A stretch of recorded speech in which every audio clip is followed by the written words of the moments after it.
এটা এমন এক আন্দোলন হলো যেখানে শিক্ষার্থীদের লড়াইয়ের ময়দানে রেখে তাদের বাবা মারা ঘরে থাকে নাই, তারাও রাস্তায় নেমে এসেছে, শিশুরা পর্যন্ত রাস্তায় নেমে এসেছে। আমার দুর্ভাগ্য যে আমি এই দৃশ্য সামনে থেকে দেখতে পারি নাই, কারণ 18ই জুলাই আমাকে গ্রেফতার করা হয়। তখন আমার স্ত্রী দারুণ অসুস্থ ছিলেন, 4 লিটারে অক্সিজেন চলছিল তার। সেই অবস্থায় নিয়ে আমাকে কারাগারে পাঠিয়ে দেওয়া হয় অস্ত্র এবং বিস্ফোরক দ্রব্য আইনের মামলায়, যে মামলায় নিম্ন আদালতে কোনো জামিন হয় না।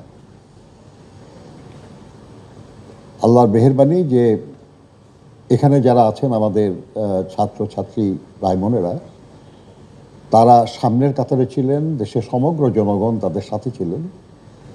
তাদের লড়াইয়ের কারণেই আমি 6 তারিখে মুক্তি পেয়েছিলাম। এই অনুপস্থিতি আমার স্ত্রীর মনে খুব প্রভাব বিস্তার করেছিল এবং 18ই মার্চ তিনি ইন্তেকাল করেন। আমার এই ত্যাগ খুব বড় কিছু না আর কি। যারা জীবন দিয়েছে, যারা পঙ্গু হয়েছে, যারা অন্ধ হয়েছে, তাদের অবদান অনেক অনেক বেশি।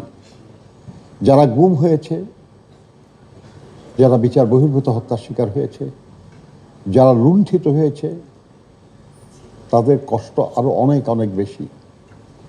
তাদের সবার প্রতি আমাদের শ্রদ্ধা জানাতে হবে। আর এই শ্রদ্ধা শুধু মুখের ভাষায় নয়, আমাদের কাজে এবং আগামী দিনের কাজে।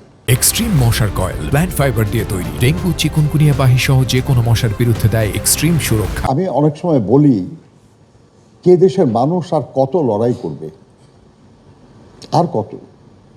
আমরা ভাষার জন্য জীবন দিয়েছি, আমরা স্বায়ত্ত শাসনের লড়াইয়ে জীবন দিয়েছি, আমরা স্বাধীনতার জন্য জীবন দিয়েছি, আমরা গণতন্ত্রের জন্য জীবন দিয়েছি, একবার না একাধিকবার, বারবার।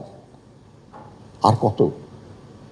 আর কত জীবন দিতে হবে দেশের মানুষকে? আর কতবার রাজপথে নামতে হবে তার মৌলিক দাবি আদায়ের জন্য? এর কখনো না কখনো তো শেষ হবে। প্রাথমিক বিদ্যালয় থেকে উচ্চ বিদ্যালয়ে আসবে, উচ্চ বিদ্যালয় থেকে কলেজে যাবে, কলেজ থেকে বিশ্ববিদ্যালয়ে যাবে, এটাই তো নিয়ম।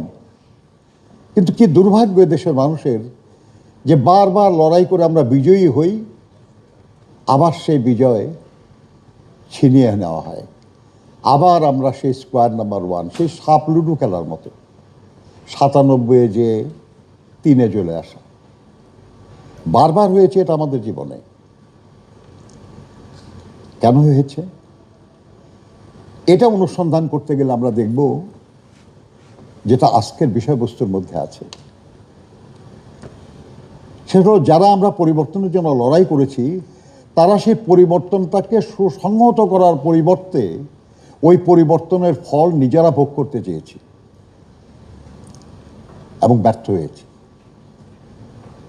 কারণ এটা ন্যায্য না। এই যে 24-এর লড়াই, এই লড়াইয়ের মূল সৈনিক কারা? শুধুই কি ছাত্ররা? শুধুই কি শ্রমিকরা? এদেশের সাধারণ মানুষ না? এদেশের গণমানুষের সমর্থন ছাড়া এত শক্তিশালী এবং এত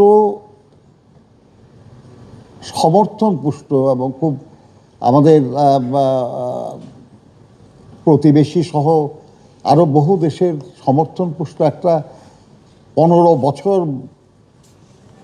শাসন পরিচালনাকারী একটা দল, যারা প্রত্যেকটা প্রতিষ্ঠানে তাদের বেনিফিশিয়ারিদেরকে নিযুক্ত করতে পেরেছিল, তাদেরকে পালিয়ে যেতে হলো কেন? জনগণের বিক্ষোভের মুখে।